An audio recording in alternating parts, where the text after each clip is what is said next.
Oh, and actually, I'm going to post this in addition to the Kant PowerPoints. But one thing I did over the weekend is I made a handout. I thought it was so important that even though, people obviously come to class whenever they want to, still, I felt that it was important enough to actually make a physical handout so that you can have it portably wherever you go. Right? I'm calling it a Kant dictionary. Because obviously one of the greater challenges of Kant is his terminology. Okay, but again, it's not just terminology here, but so think about it as like a dictionary, not just for like reading Kant, but more generally, just like today's lecture, for example. Obviously, you don't have a lot of time to read over this before the lecture, and I would have distributed this earlier, but the thought just occurred to me to write this up over the weekend. Because look, under normal circumstances, everybody would be together. There would be an attendance policy, so I would punish you if you weren't here. And so therefore, we would have 3 or 4 days collectively together, and I could emphasize all this kind of stuff. But of course, the whole like, hey, you come when you want, maybe you watch a recorded lecture, like maybe you tune in while you're making an omelet in the background, like, look, I can't. It's and part of it is that's just the nature of where we're at right now. And even though it's against a lot of my teaching philosophy, I'm basically saying to myself, well, I got to meet students where they're at right now. And so, this is just my way of saying, look, Kant's hard, and here you have a collection of all the important terms and concepts, because 75% of Kant is just, getting his terminology down. Also, I've defined important, notions that we've emphasized in relation to Kant. Hume's problem, the Copernican term. I even have a little entry on the critique of pure reason, just reminding you, because I realize a lot of times I'll say, well, in the critique, and you may have forgot what the hell's critique. We're reading the Prolegomena, but I wanted to remind you that what we are reading is but a summary or outline of this bigger work, the critique of pure reason. Okay, so, you also have words like intuition, concept, the mental faculty of sensibility, synthetic judgments, analytic judgments, a priori, a posteriori, and synthetic judgments a priori. So, all that Kantian jargon, which it may sound like jargon mumbo jumbo, but Kant is just trying to, kind of like how Aristotle did, offer a technical vocabulary through which he's ultimately trying to elucidate his concepts. It sounds strange, but the technical vocabulary is Kant's attempt to be clear. And even though it seems counterintuitive, the point is Kant's trying to put into words things that nobody else had ever really tried to talk about before, because his philosophy is novel and unique. Finally, last but not least, I'm going to feature this in my PowerPoint presentation today, but on the last page of this little handout, you'll see an outline that's basically like a little outline of Kant's whole philosophy of mind, all right? The 3 mental faculties, sensibility, understanding, and reason are all outlined, as well as their functions, the pure and empirical concepts or intuitions relative to each one, as well as what I want to make the focus of today's topic, reason, the 3rd faculty. And of course, that's going to be important because remember what the big work is called? The critique of pure reason, okay? So, hopefully you will find that helpful. I will put it online, but I'm making a hard copy because you know what? That makes it nice and portable. You got a folder, put it in there, it goes where you go. A lot easier to read it on paper than on a phone. Okay? So, anyway, there you go. You're welcome.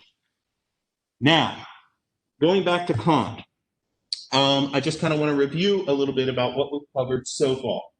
Okay? And I have to be a little bit quick here because we have a lot to talk about. And obviously it's kind of difficult stuff. So, for Kant, right, the basic argument, right, that he's trying to elaborate is that space, time, in fact, are not really things in themselves or mind-independent reality. They are pure intuition that exists within the mind in order to structure and make our experience possible. That is the heart of Kant's view called Transcendental Idealism. Again, kind of breaking that down for a moment, idealism is a philosophical term, okay? Obviously, we have a normal English colloquial way of talking about idealism, like if somebody's like an idealist, they're an optimist, pie in the sky, hoity-toity type, right? They believe in their ideals, I guess you would say. Well, this kind of idealism maybe has a relation to that, but in philosophy, idealism refers to an epistemological theory, okay? So it is related to, but distinct from, different forms of rationalism and empiricism, previous epistemological theories we've encountered. So it's a theory about mind and knowledge. At its most general sense, idealism refers to a notion that basically says reality is in some way mental in character.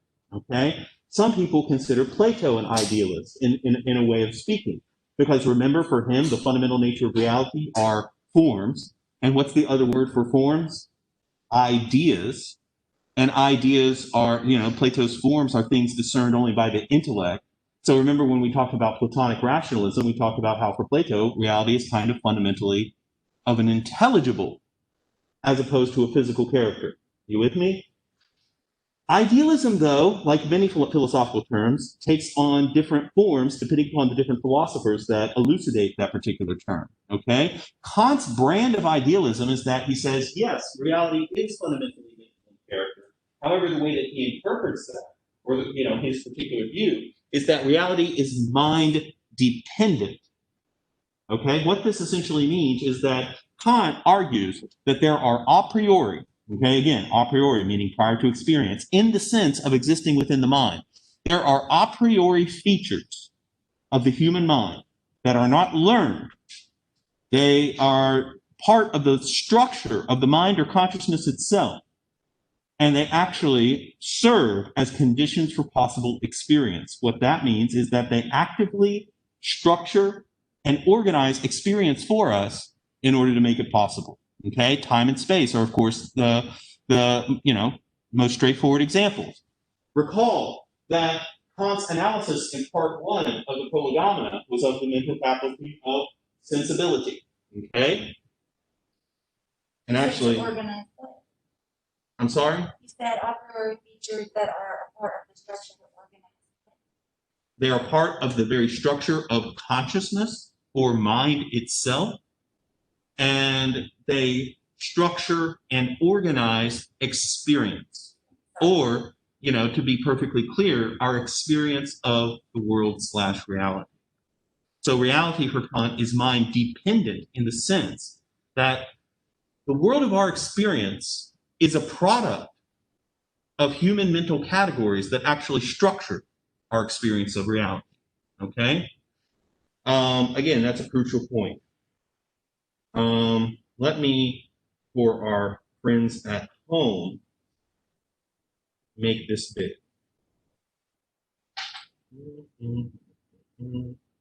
There we go.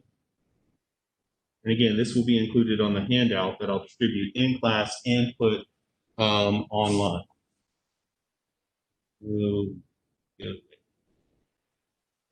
So again, and I'm writing something on the board. I don't think people at home will miss it too much, but remember, the first question that Kant, well, actually, let's back up even further. The main question of the Prolegomena and the Critique is, how are synthetic judgments a priori possible? Okay, and just a review. So see, here we are in terminology again. The essential, it's essential to grasp our terminology here. What is synthetic judgment a priori? It is the expansion of knowledge prior to experience, okay? Kant is asking this question. You can kind of see it's motivated on two halves, in two ways. Number one, it's motivated by Kant's interest in the possibility of metaphysical philosophy. Terminological question: how or why is metaphysics considered by Kant synthetic a priori knowledge?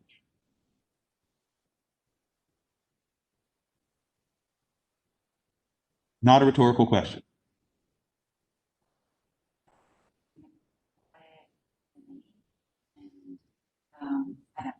You're on the right track. You're on the right track. I just want to be. There you go. That's right. That's why we were. That's why we write, is to become more authoritative in our responses. Once you write about something, you learn about it.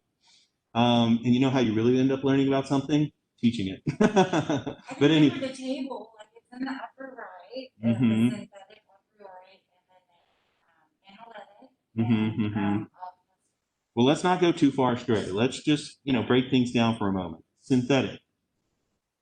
Synthetic for Kant means something is amplified, aka expanded. We're talking about judgments here. So, a synthetic judgment is a judgment wherein knowledge is expanded. This applies most specifically to a posteriori judgments, because all judgments that are a posteriori for Kant are empirical judgments. If something is empirical, it refers to sense observation or experience. So, for example, bachelors are lonely. Well, that's a synthetic a posteriori judgment, because unlike the analytic judgment, all bachelors are unmarried. Unmarried is analytically contained within the concept of bachelorhood. But is loneliness contained within the concept of bachelorhood? Not really. Right? You would have to go out and find some bachelor living in an apartment by himself who is lonely. And then you learn something through experience, right? But of course, now, if we're thinking about synthetic judgments a priori, not a posteriori, not with regard to experience, then we're talking about the amplification or expansion of knowledge prior to experience, right? Or, as you put it earlier, by virtue of something like innate ideas. Through the mind itself, rationalists hold, we can know something about things in themselves, aka mind-independent reality. And what do they want to know about? Things like, notice the objects of reason. Kant will call them the ideas of pure reason. God, soul, world in itself, aka mind-independent reality. These are the objects of metaphysics that philosophers seek. Now, that's one sense in which we can think about synthetic a priori knowledge, the expansion of knowledge prior to experience with specific regards to metaphysics, which is why, as you can see, the third question of part 3 of the prolegomena there under the column of reason. How is metaphysics in general possible? Yes. So, do you how can we know something before we experience it ourselves? Precisely. Precisely. Wouldn't it just be like the word of mouth, like we kind of say we know something? Isn't that just assumption until we experience it? Well, I mean, sure, but you're talking like someone who, no offense, hasn't been sitting in a class about metaphysics for 2/3 of a semester. Because we're not talking about word of mouth here. We're talking about what rationalists try to do, construct a priori arguments for the existence of God, the immortality of the soul.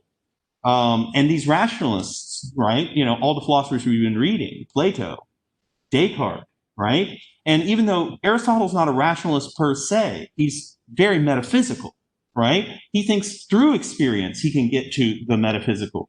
But all of these guys aren't just believing these things. Plato wouldn't be like, oh, I just believe in the forms because I heard it by virtue of word of mouth.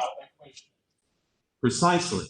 And they defend their views through rigorous argumentation in books and books of trying to basically suggest that by virtue of pure reason, I can make a claim a priori, before experience, about the nature of reality in itself.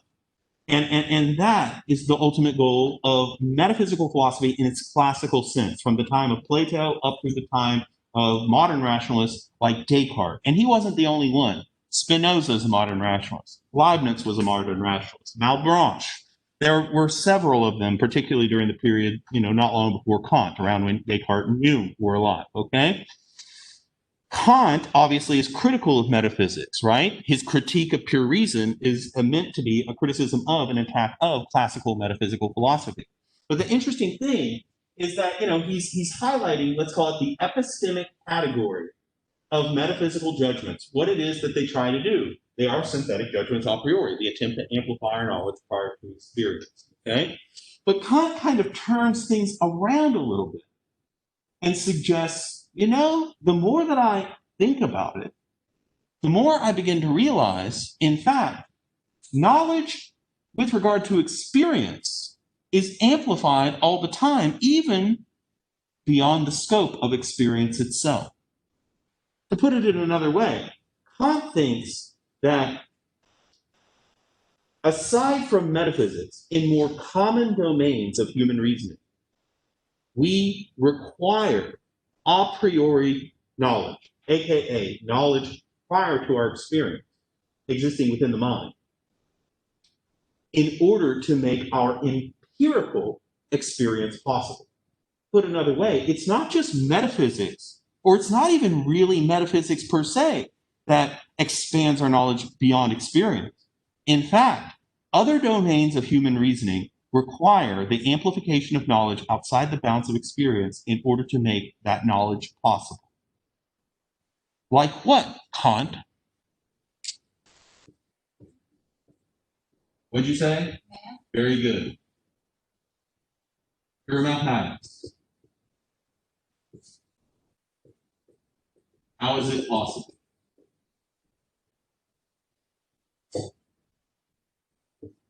Pure natural science. Now, Kant is adding these addendums, pure, because, well, what do you think he means by pure?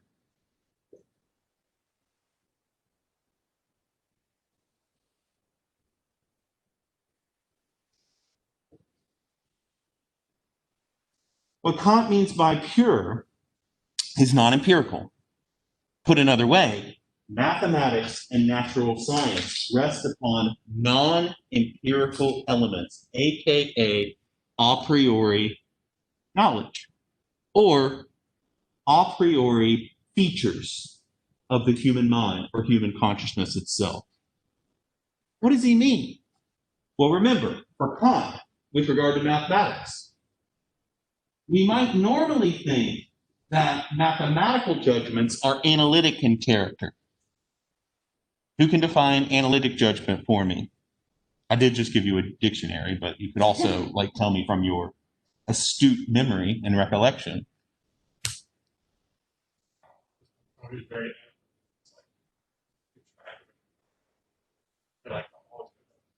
I appreciate the effort, but you're way off base. I think if you're analytic, you can part, analyze it. Okay, good. Then what's an example of an analytic judgment?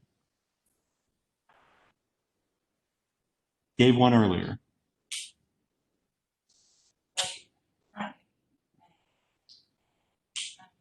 Yeah, you do break it down in math, right?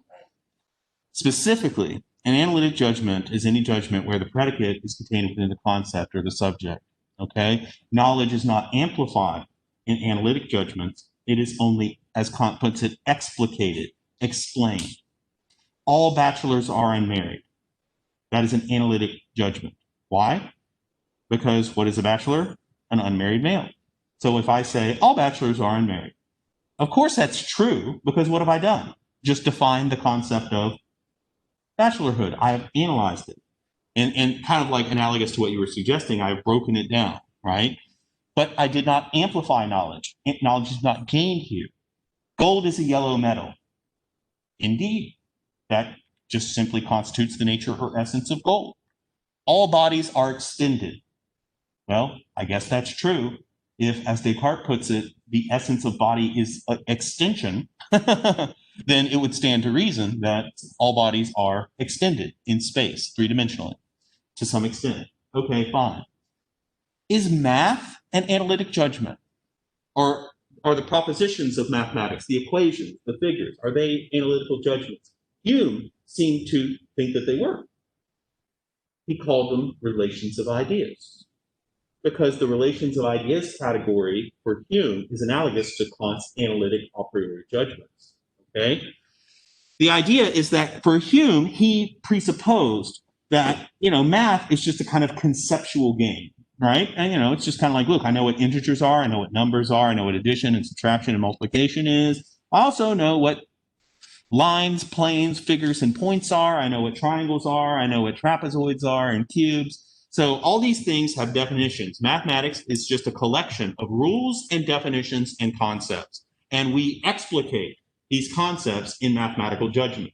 It's really just kind of a self-contained mental system. Okay, there's some persuasiveness to that. It's kind of like all in your head. I mean, that it conforms to objects of experience is kind of like a happy coincidence. But it's ultimately just rules that we all created in our mind. Kant rejects this, and he does so on a very simple basis. He says, consider this simple equation: 7 plus 5 equals 12. Is 12 contained analytically in the concept of 7? And what I mean by this is that we would say unmarriedness is contained within the concept of bachelorhood. If you have a bachelor, then you have an unmarried male. It is a necessary connection because the predicate is literally contained within the concept itself. Is 12 contained within the concept of 7? If you have 7, do you have 12? No. Is 12 contained within the notion of 5? Is it contained within the notion of addition or equality? So it seems like 12 as an integer, as a numerical concept, is like a whole that is greater than the sum of its parts. If 12 is not contained analytically within any of the individual components, then that whole that is greater than the sum of its parts represents the amplification of knowledge without any reference to experience. And you might say, well, but if you take apart 12, it's really 7 plus 5. But Kant might say, but isn't it also 10 plus 2, 11 plus 1, 1.5 plus 2 point, or 1.5 plus 10.5? It literally can be broken apart in an infinite or close to infinite number of numerical ways. In any case, 12 is distinct from any of those constituent parts. Thus, it is a whole that's greater than the sum of its parts. It is the amplification of knowledge prior to experience. Also, Kant says that a line is the shortest distance between 2 points, is not contained analytically within the concepts of planes, lines, or points. It is the whole that is greater than the notion of 12 is. Also the notion that a line is the shortest distance between 2 points. Because that it is the shortest is a quality that is not part of the notions of line, point, or plane. So mathematics represents the expansion of knowledge prior to experience. How is it possible? Again, Kant says that we have a mental faculty called sensibility. It is by which objects are given to us, or sometimes I render that through which objects are given to us. Okay? In any case, tomato, tomato, maybe. For our purposes, let's not nitpick. Okay? Sensibility is the mental faculty that gives us information. Okay? Put another way, you can kind of conceive of the outside world as kind of projecting data through our sensation. Okay? Think about it this way. Kant says, kind of presupposing that representationalism of Descartes, aka we don't really perceive objects themselves, we perceive our mental representation of said objects. Okay? Kant's basically saying that, look, there's a distinction between the world that is independent of the mind and the way that the mind represents the world to us. Sensibility is that mental capacity. Again, we're not talking about a physical capacity here. This is all about what Kant is calling features of the mind or consciousness itself. In the mind, we represent the world external to us through what Kant calls intuition.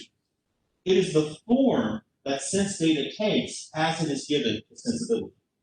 So intuition for Kant just refers to basically sensation. Okay? So, one way we might use that word in a sentence is that we intuit the external world through the mental capacity of sensibility. Does all that make sense? See, you kind of got to learn to talk like Kant to begin to make sense of it. But once you hit the term, you're like, okay, I'm on board. I'm on board. Okay.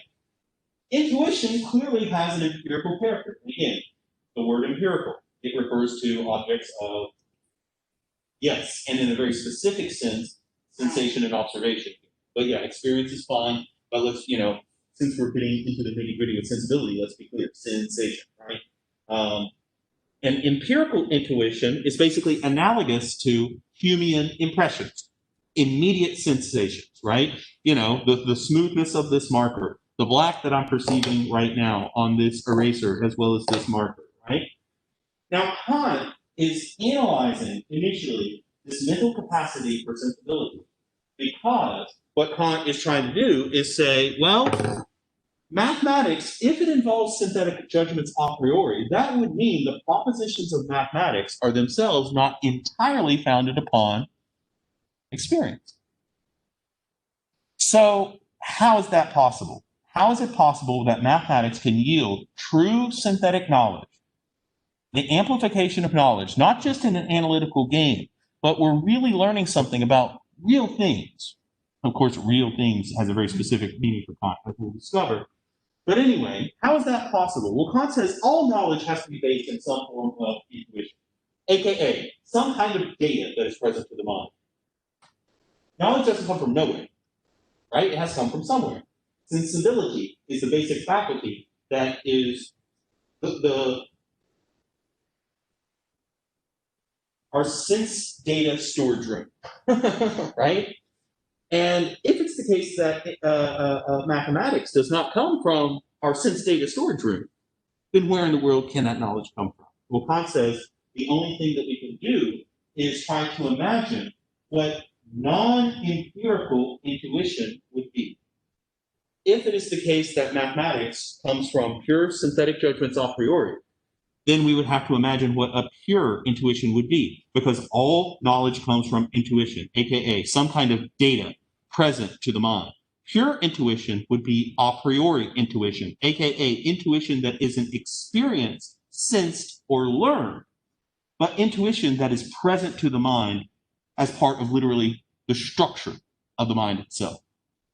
That's why Kant says that if there are such things as pure intuitions, which he holds that there are, given the possibility of synthetic a priori judgments with regard to mathematics, he would say that these pure intuitions would represent nothing other than the form of sensibility itself.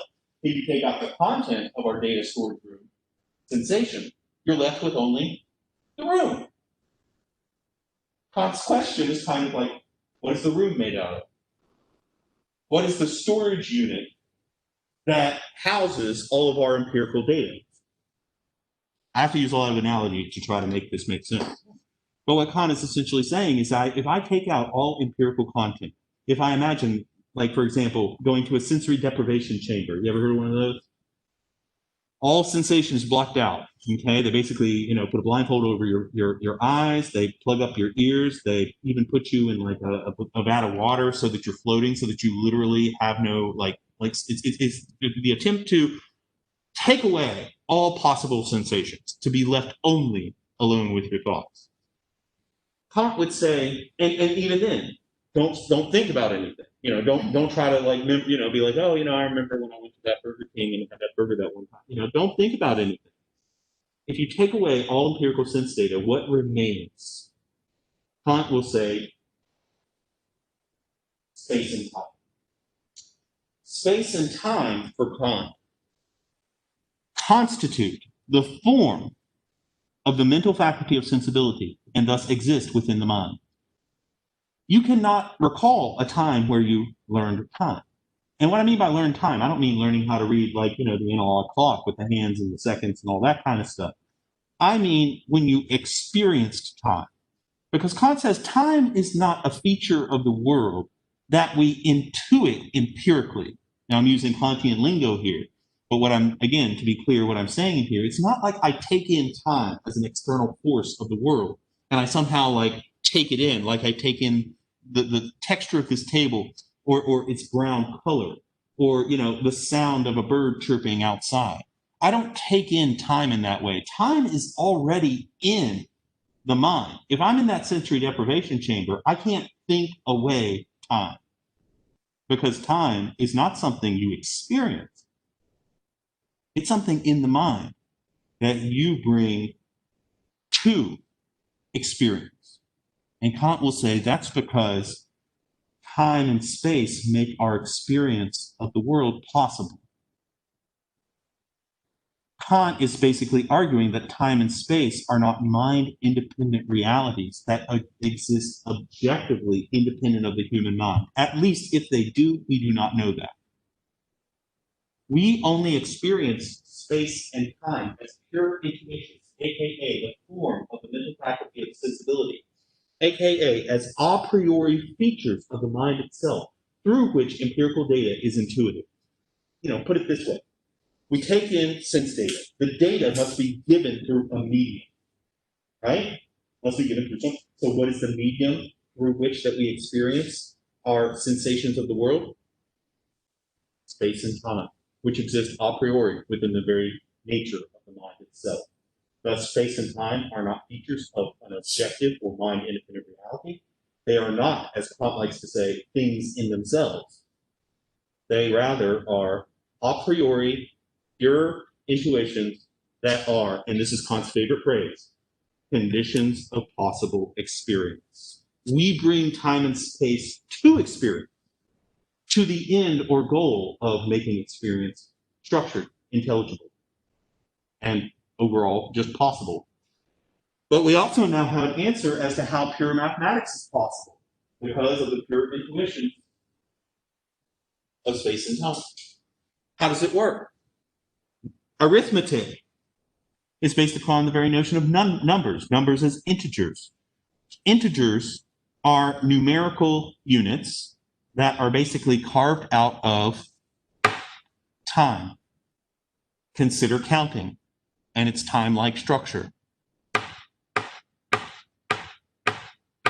1, 2, 3, 4, 5, and we can keep going because math is based upon basically a schematized time.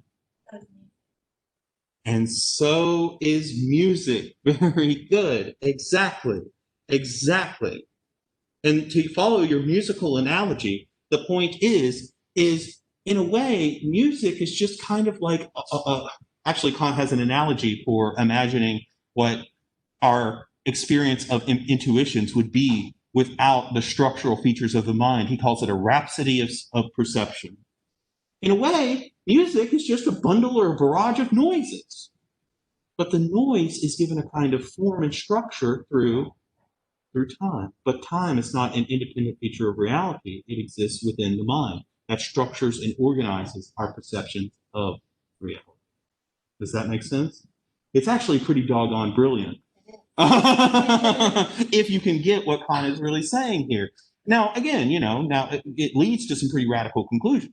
And that's why Kant's kind of exciting, because he's basically saying, look, if it is the case that time and space exist only within the mind, of course, geometry is schematized space, right? And it's a priori because we intuit space, again, a priori before all experience, and is applied to experience, and it makes experience possible, which, the final point related to the music analogy, but geometry more generally, why is it the case that mathematics can be used so adequately to, interpret and schematize physical objects?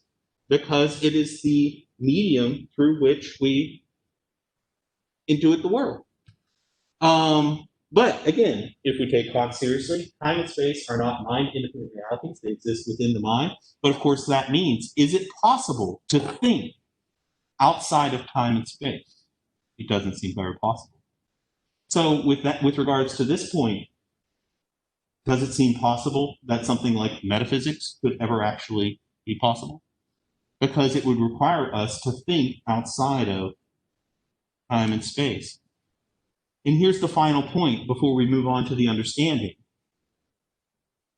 Kant is saying that it may be tempting to apply time and space to features of a mind-independent reality, with things like the world in itself, soul, or God, to say that the soul, after our existence in this body, is immortal or persists through time, or to say that God, right, creates time and space as something before or outside of time.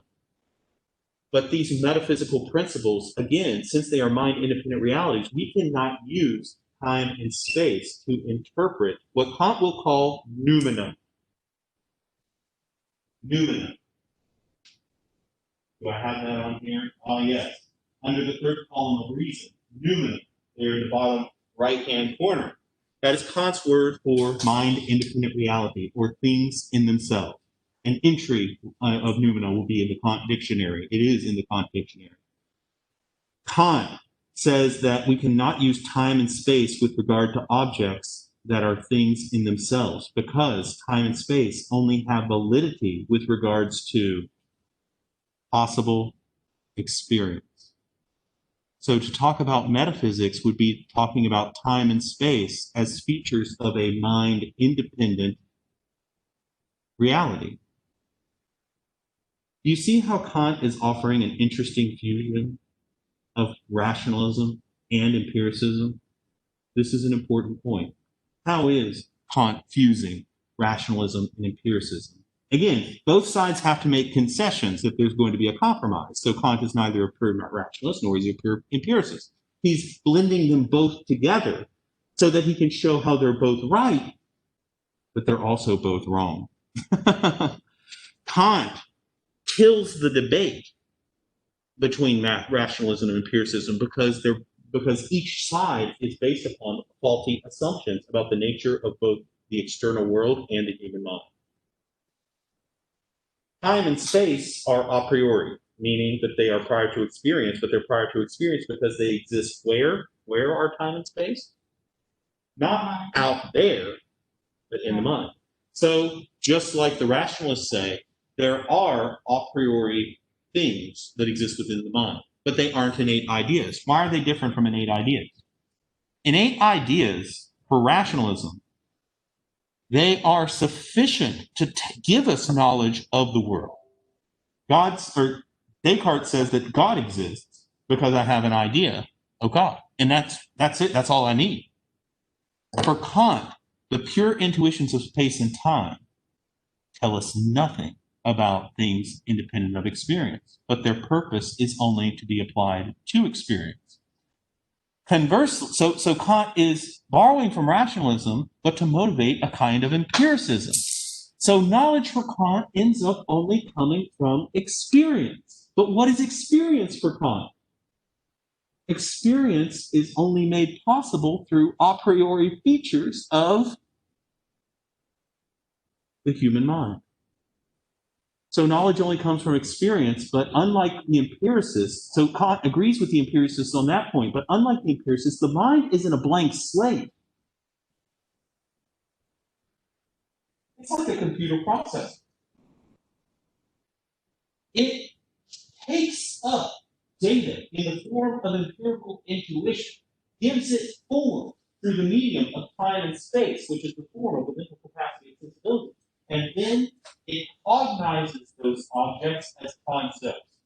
So, as Kant puts it, succinctly in the Critique of Pure Reason, thoughts without content are empty, intuitions without concepts are blind.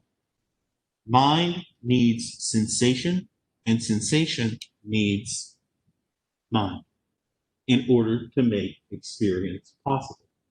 But outside of that conjunction of the structuring features of the mind and the empirical intuition we gain from experience, no knowledge can ever be derived. Now, for Kant, we don't just intuit the world, aka take it in through sensation. We also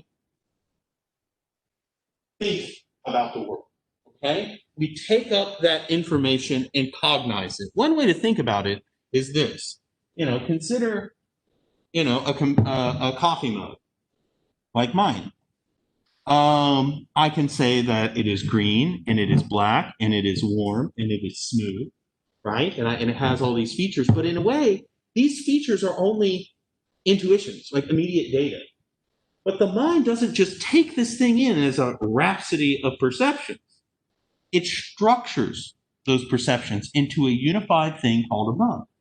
As a matter of fact, my conceptual notion as mug is only possible because the mind takes up the data and unifies it through time and allows me to say something like mug. Mug is a concept. It is like a rule imposed onto experience, such that if I experience certain objects that have these features and conform to my notion of mug, then it is the case that it is a mug. And notice how the concept, it involves all possible mugs, but is not really one mug in particular. It is a universal notion.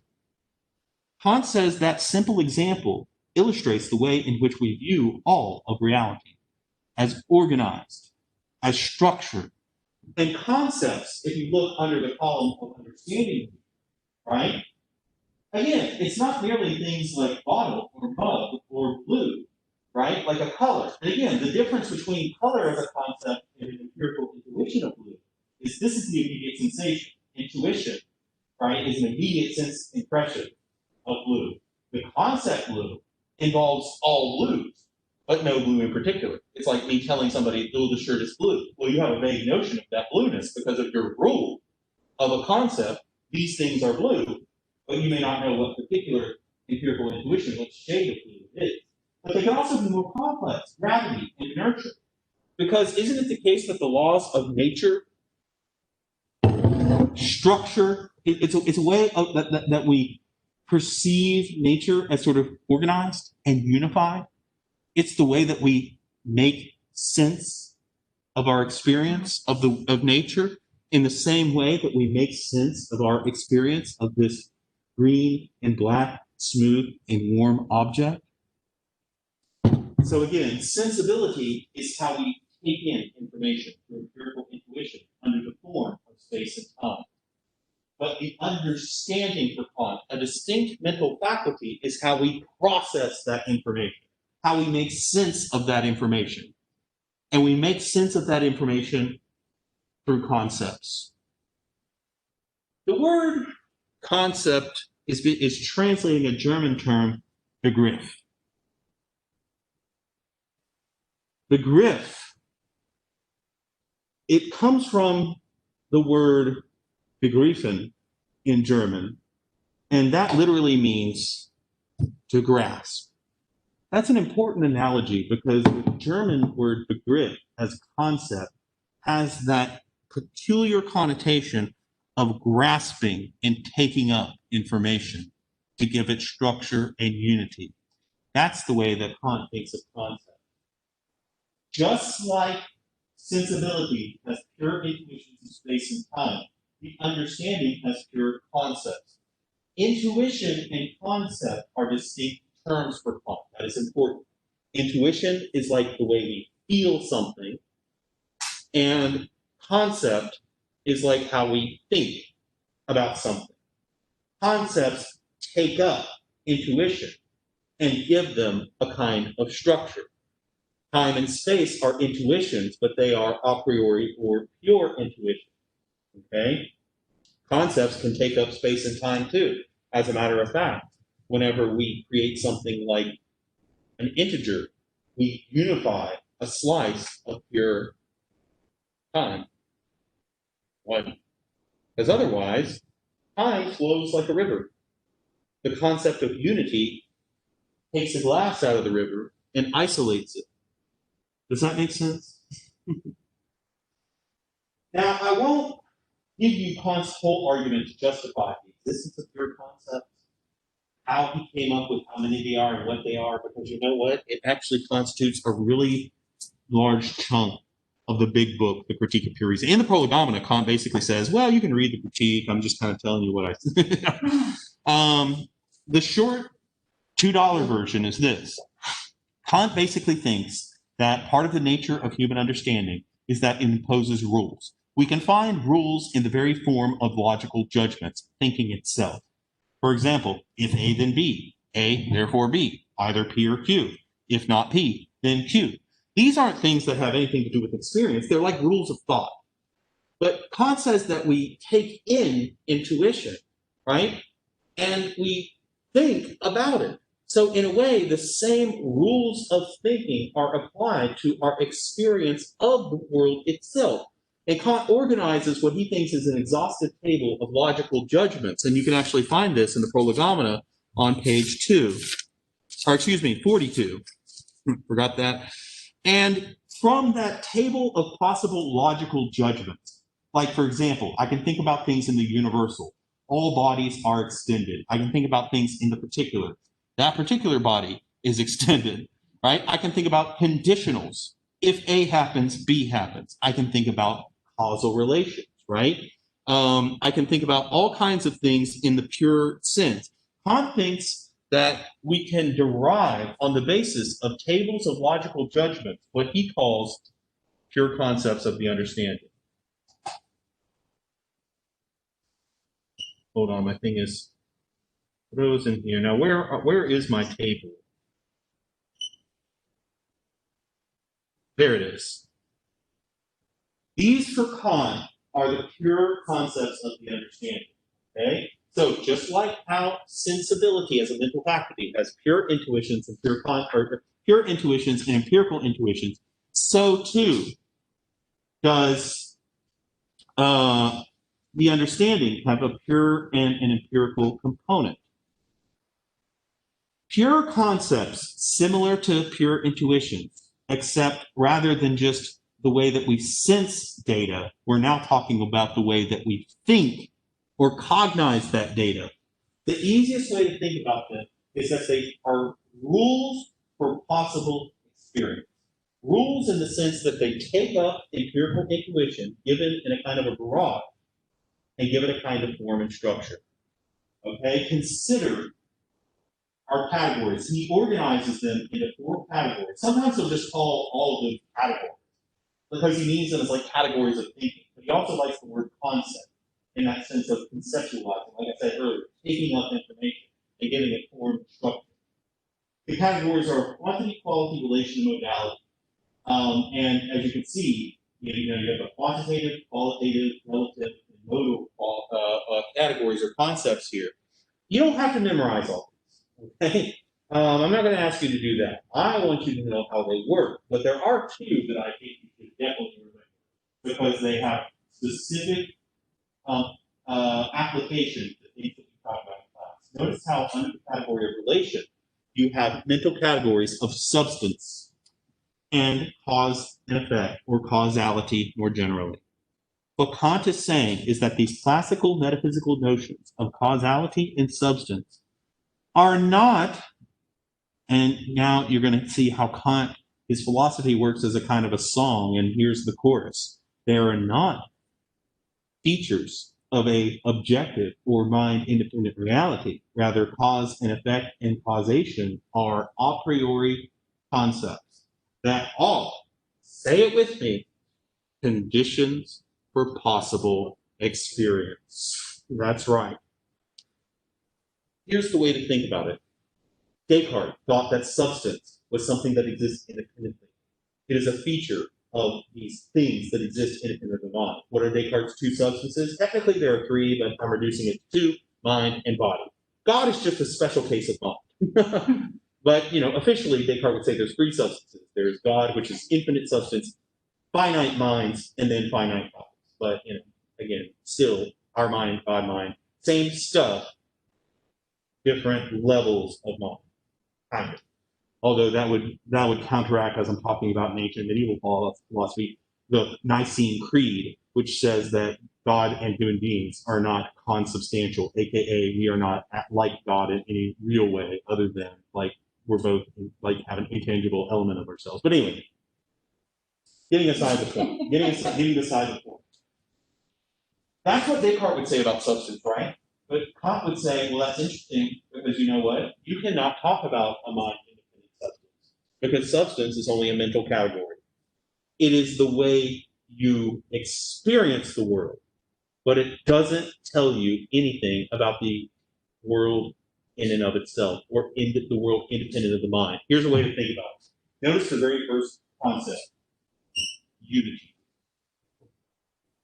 The very precondition of our experiencing anything is to take intuitions and unify them, to bring them into a kind of a structure. This mug, well, let me use something other than a mug. Imagine you have a red apple. I don't feel like holding this heavy mug. You have a red apple.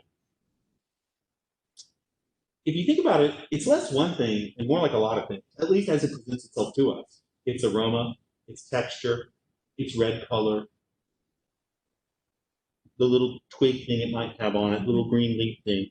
All these intuitions are barraging the mind, right? They're just stampeding all over the mind. But the mind, and they, you'd also so you can smell it, you can knock it, you can do so many things in terms of taking in all the data that's coming to you from that mind-independent object. Kant says the data itself is not unified because you're getting it in disparate ways. The unity of the object is a result of the structuring feature of the mind. It is applied to the intuitions to structure them.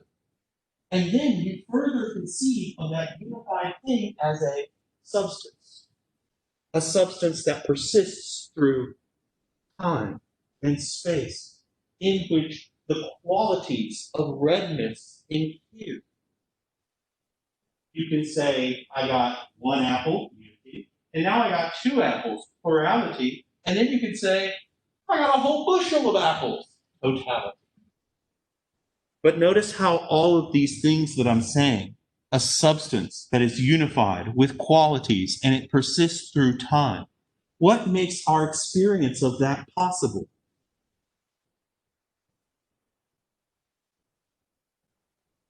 The mind itself. The unity and structure of things like apples in the world generally is not a product of objective features within those things. It is a product of the unifying and structuring features of the mind itself. Now we're in a position to where we can answer Hume's problem. What was Hume's problem again? Didn't you have to write about that?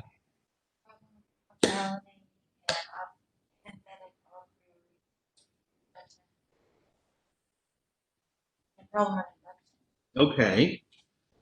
What is that? It's not necessary. What isn't necessary in the problem? Say you have a jar with 1,000 marbles, and you pull out 999 black marbles. You're right. What's the probability that the next one is black? You're right, but let's call that an analogy. That analogy applies to causality. It applies to our basic experience of reality. How can we justify future events on the basis of past events? Right. We only see conjunction. Do we see necessary conjunction? We don't, and that's the problem right there. We only perceive distinct phenomenal experiences or appearances, phenomena in time. A occurs, B occurs. Hume's argument is that we infer, we do not perceive, we judge. But even judge is too strong of a term for what Hume's talking about. We feel that it is necessary connection. When the cue ball hits the A ball, it will move. It must move. Hume says, do you perceive the necessity within that experience? You perceive only, again, conjunction. A occurs, B occurs. The necessity is only a contrivance, an inference that is based upon, and this is the most important thing about Hume, it's based upon habit. It's always happened that way. It's always happened that way. And because of the continued repetitive action, you reinforce a feeling of expectation that then gives rise to the belief of connection. And the belief becomes stronger over time and evolves not merely in connection, it evolves into necessary connection. That's Hume's genealogy of the idea of necessary connection. Remember, Kant says, I can't follow you, Hume, in your skepticism.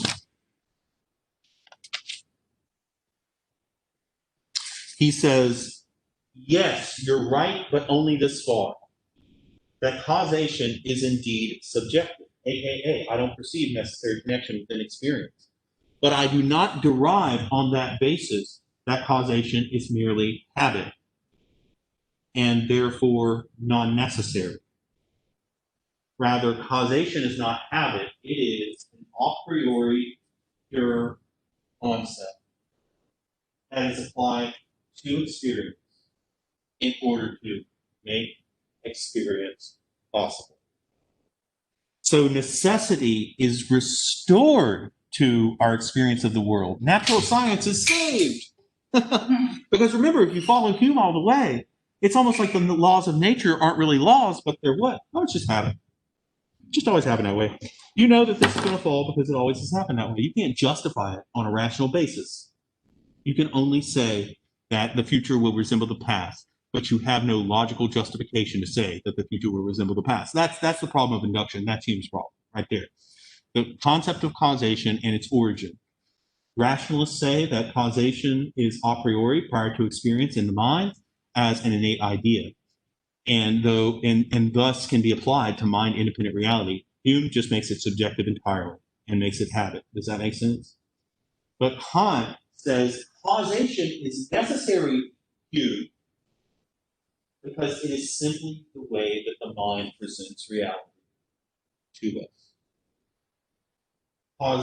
The necessity of causal structuring in the world is not a feature of the world, the objective world itself, but the necessity of the world is grounded within the structuring features of the mind. The pure a priori categories impose structure onto our experience of the world in order to, say it with me, make experience possible. Let's quote Kant on page 49 of the Prolegomena, section 27. Now we are prepared to remove Hume's doubt. He justly maintains that we cannot comprehend by reason the possibility of causality, that is, of the reference of the existence of one thing to the existence of another, which necessitated by the former.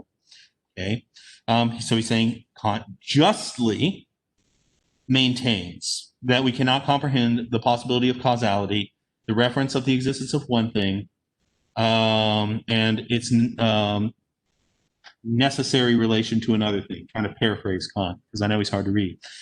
I add that we comprehend just as little the concept of substance, aka, do you really perceive something like substance? If causality isn't something that is mind-dependent, as we maintain, what about substance? What about any of these ways in which we interpret and think of the world? So Kant says that's why I maintain that concepts are required and imposed onto experience in order to structure it. But that means they're not just habitual or arbitrary, but they're necessary for our perception and experience of the world itself. He says at the bottom of 49, I am very far from holding these concepts to be derived merely from experience and the necessity represented in them to be fictions, to be fictitious and a mere illusion produced in us by long habit. On the contrary, page 50, I have amply shown that they and the principles derived from them are firmly established a priori before all experience and have their undoubted objective rightness, though only with regard to experience. So to make it as plain as possible, Kant says on page 58, it seems at first strange, but it is not the less certain to say, the understanding does not derive its laws from, but prescribes them to nature. On page 57, the proposition that the highest legislation of nature must lie in ourselves, that is, in our understanding, and that we must not seek the universal laws of nature in nature by means of experience, but conversely must seek nature as to its universal conformity to law in the conditions of the possibility of experience, which lie in our sensibility and in our understanding. What is Kant saying there? If you can get that, then you got Kant.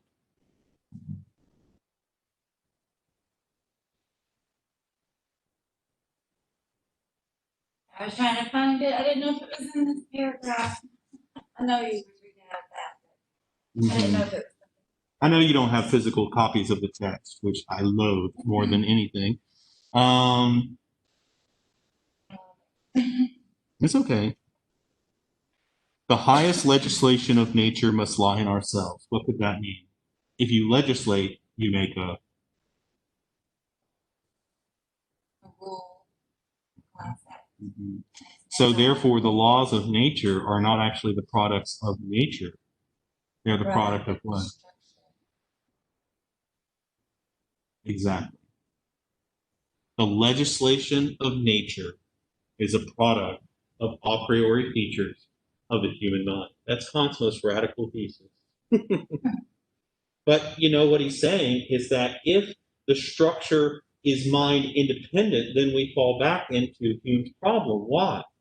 Because we could never know necessary connection, because what's given in experience? Only conjunction. But we know the necessary structure of the world, because the necessary structure of the world is a product of the structuring of the mind itself. That's the essence of the Copernican turn. To move away from an object-oriented focus of metaphysics to how is it the case that the world that we experience is a product of human mental categories that make our experience possible. That's a pretty big insight on the part of Kant, and it is decisive for the history of philosophy. Now, we don't have much time to do this, and I might even have to talk more next time, and I hate to take away time from Nietzsche, but the one thing that we haven't talked about yet is reason.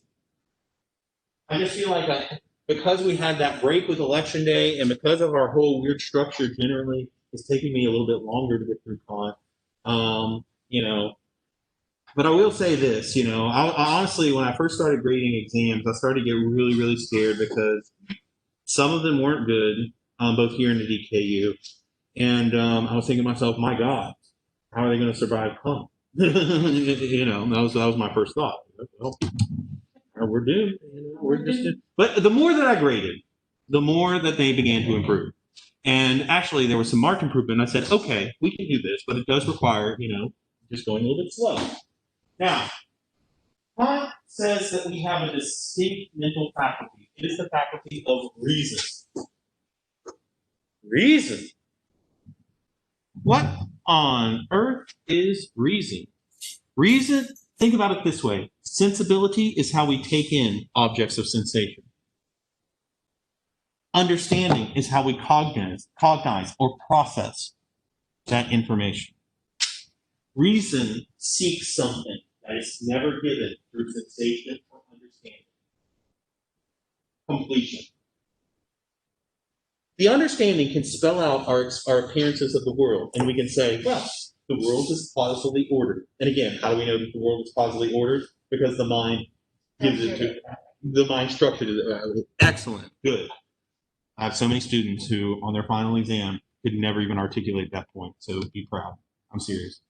Sometimes I say things so often that I feel like it just becomes background noise. And so when I grade an exam, I'm like, okay, they can't get this wrong.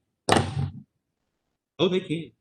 They can. But anyway, point is, we know that the world is causally ordered because our mind gives it to us that way. Very excellently put. But what caused everything?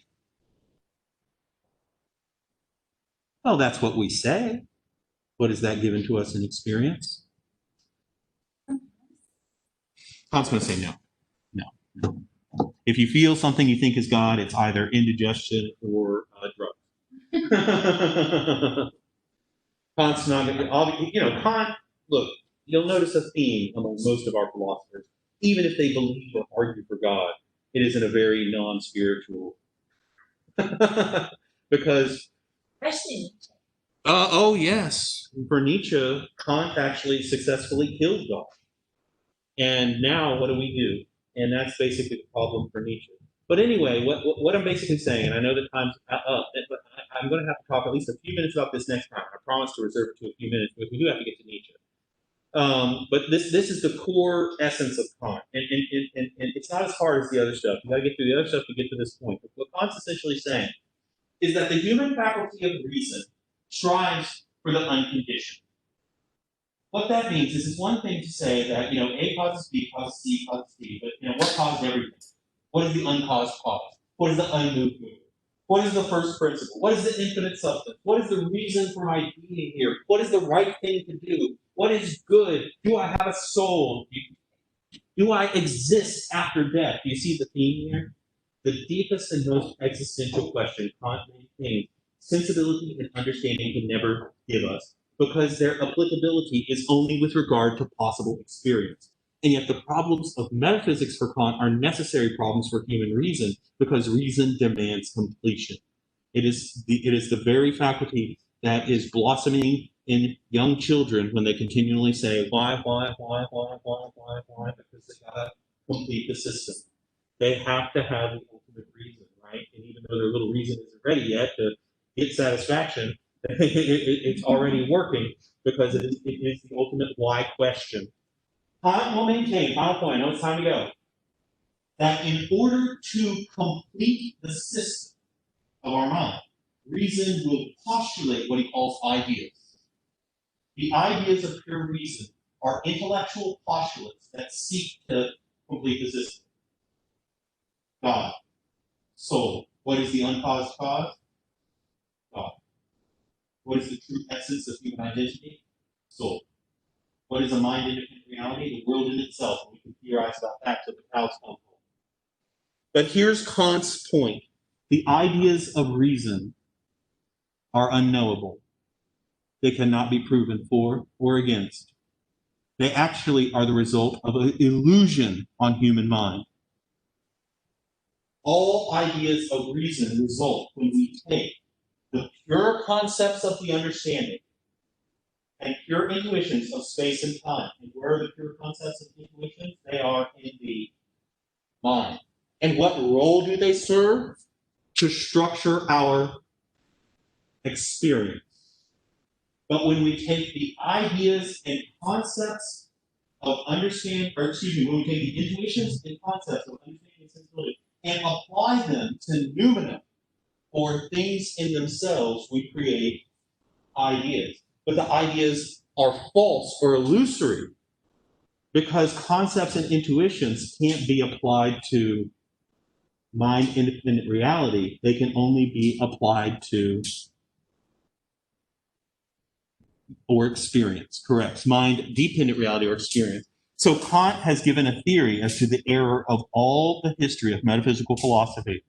They try to take the concepts of the mind that can be applied only to experience, and they apply them to things in themselves. But Kant says they had to, because they had to demand the satisfaction. They had to meet the demands of reason, which seeks to complete the system. Okay, time to go. That point was important. I may have to meditate on that briefly, because that whole notion of the way in which Kant is dismantling metaphysics is essential setup for Nietzsche, because Nietzsche sees himself as the inheritor of a post-Kantian world. Kant says, well, we can believe in God. Nietzsche says, yeah, but you've taken the force out of God. God's an intellectual postulate? You've sucked the life out of God. God has become anemic and on life support. Because if God is only an intellectual postulate to satisfy the demands of reason, that's not something to go to church for. And so Kant pulled the plug on the necessity of God in philosophy, but as such, human beings might suffer as a result from it. And that's where Nietzsche steps in and imagines, if the world is a fundamentally meaningless world, can human beings make meaning out of a fundamentally meaningless world? And that's Nietzsche's question. Okay. I had a question. Yes, sir. So would everything be pure that we can't understand outside of something? We can't